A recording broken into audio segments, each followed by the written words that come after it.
أعوذ بالله من الشيطان الرجيم بسم الله الرحمن الرحيم والصلاة والسلام على أشرف الأنبياء والمرسلين نبينا محمد وعلى آله وأصحابه أجمعين وأشهد أن لا إله إلا الله وحده لا شريك له وأشهد أن محمدا عبده ورسوله صلى الله عليه وسلم ثم أما بعد. Allah subhanahu wa ta'ala, lorsqu'il a rendu obligatoire les prières aux musulmans, il faut savoir que, avant l'obligation en tant que telle des prières, des 5 prières journalières, les musulmans priaient à la Mecque la nuit, en cachette, fi dar al-arqam, dans une maison cachée avec le prophète sallallahu alayhi wa sallam.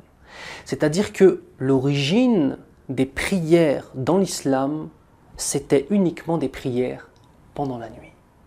Qiyam al-layl. Aujourd'hui, bihamdillahi azza wa jal, le prophète sallallahu alayhi wa sallam nous a laissé un héritage énorme en termes de texte, en termes d'incitation au bien, pour nous inciter à faire les prières de la nuit. Le prophète sallallahu alayhi wa sallam priait toutes les nuits du mois de Ramadan. Pendant 3 ou 4 jours, selon les versions des hadiths, il est sorti pour faire en sorte que les gens prient en communauté. Puis ensuite, afin que cela ne devienne pas une obligation pour les musulmans, il a laissé chacun d'entre eux pouvoir prier soit à la mosquée, soit chez lui. D'ailleurs, il est intéressant de noter que dans le madhab de l'imam Malik, rahimahullah, la sunna pour salat al-tarawih, c'est de le faire chez soi et non pas à la mosquée. Ainsi, une personne qui ferait aujourd'hui la prière à la mosquée pour salat al-tarawih, il se doit aussi de ne pas oublier le droit de sa famille, avec sa femme, avec ses enfants et avec tous les membres de sa famille, afin de faire revivre cette prière nocturne dans la maison, dans l'endroit de la vie de tous les jours. C'est une chose qui est très importante.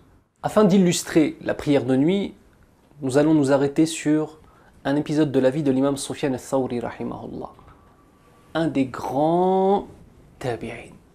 Les tabi'in, c'est la génération qui ont connu les sahaba radiallahu anhum. Ce sont les élèves des sahaba radiallahu anhum. L'imam Sufyan al-Thawri, rahimahullah, avait décidé de changer de logement. Pour pouvoir porter ses meubles, porter ses affaires, ses élèves sont venus. Un des élèves est arrivé en retard. Lorsqu'il arriva et rentra dans le logement de l'imam Sufyan al-Thawri, rahimahullah, il vit les meubles sortir.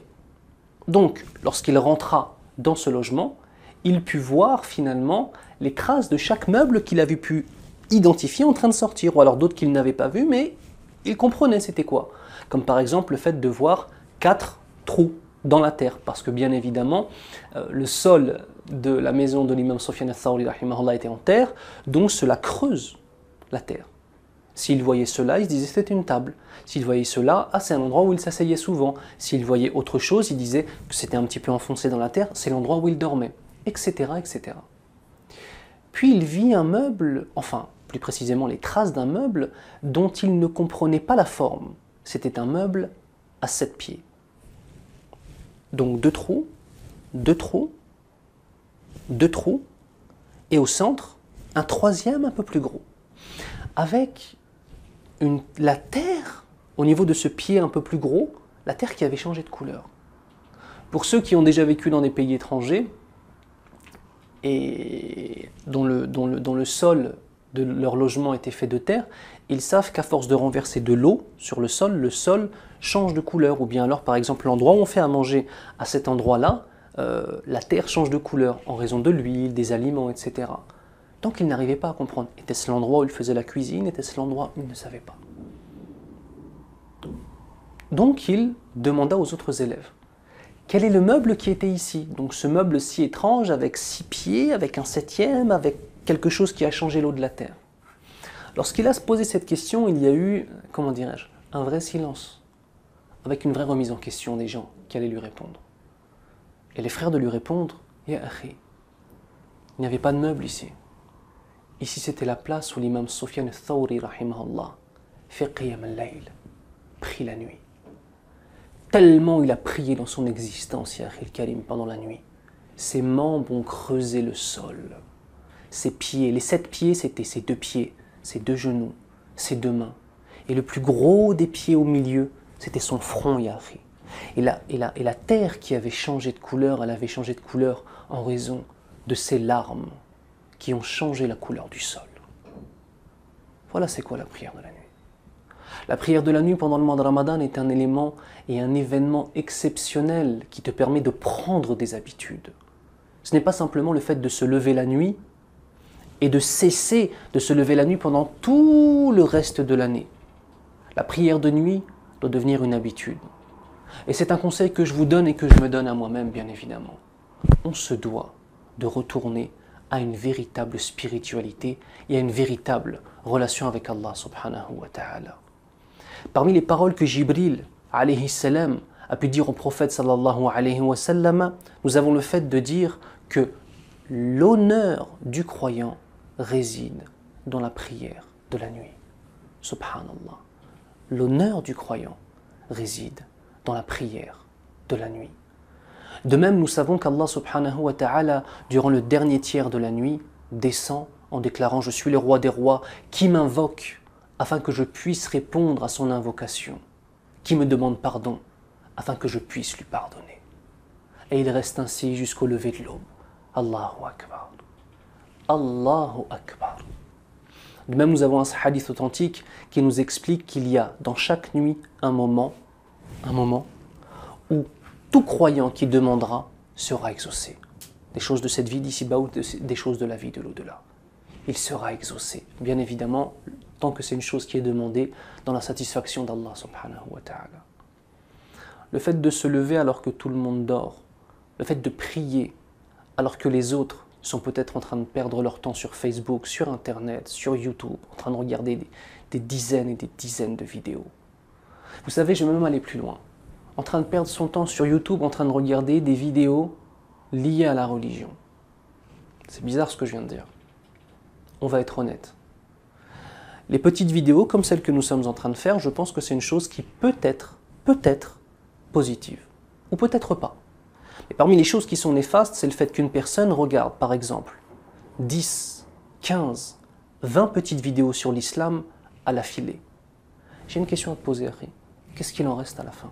Tu ne sais même plus le titre ou simplement ce dont parlaient les 10 premières vidéos.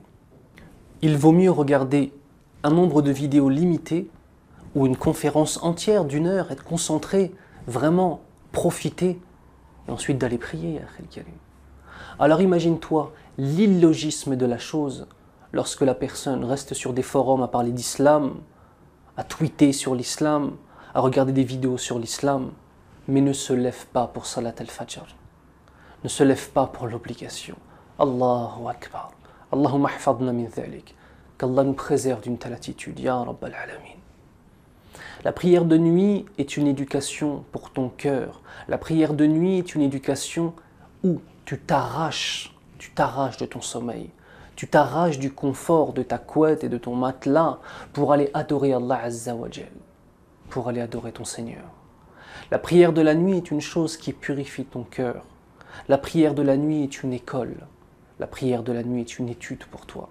La prière de la nuit, est un travail de fond sur celui que tu es. La ilaha illallah. Ce mois de Ramadan est une occasion exceptionnelle pour toi et pour moi et pour nous de changer. Vraiment.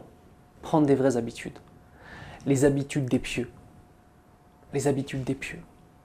Les habitudes de ceux pour qui l'adoration d'Allah Azza wa Jal est plus importante que tout. Les habitudes de ceux qui sont connus dans le ciel par les anges d'Allah Azza wa Jal mais sont inconnus dans cette vie d'ici-bas. Les habitudes de ceux pour qui la parole d'Allah Azza wa Jal devient le principal refrain de leur existence. Tu as envie de chanter des choses, Akhil Karim, ou tu as envie d'avoir le Coran dans ta vie. Ça, c'est une chose importante. 1 mois pour changer ta vie. 1 mois pour devenir un homme meilleur, une femme meilleure. 1 mois pour te repentir, pour nous repentir, pour réellement se rapprocher d'Allah subhanahu wa ta'ala.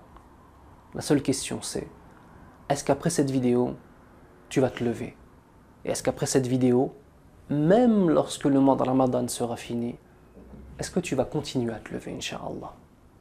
Barakallahu fikum.